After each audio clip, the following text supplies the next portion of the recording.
এখন পুরো ক্লাসে তোমার আভা সবচেয়ে বিপজ্জনক হবে যদি তুমি এই 3টি ডার্ক সাইকোলজি ট্রিক মাস্টার করে নাও। আর তৃতীয়টি তো সবচেয়ে বিপজ্জনক, সাবধানে ব্যবহার করো।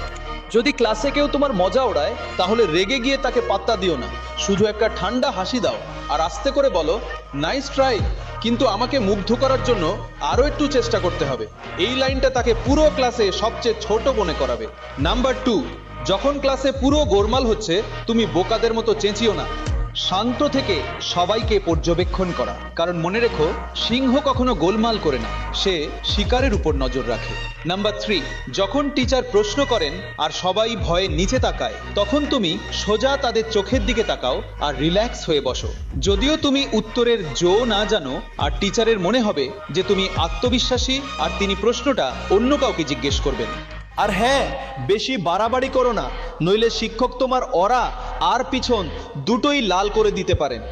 আর হ্যাঁ, এই রকম ট্রিকের বইয়ের জন্য কমেন্টে বুক টাইট করো, আমি তোমাকে পাঠিয়ে দেব, কিন্তু ফলো করতে ভুলো না, নইলে ডিএম আসবে না আর তোমার অরা খারাপ হয়ে যাবে।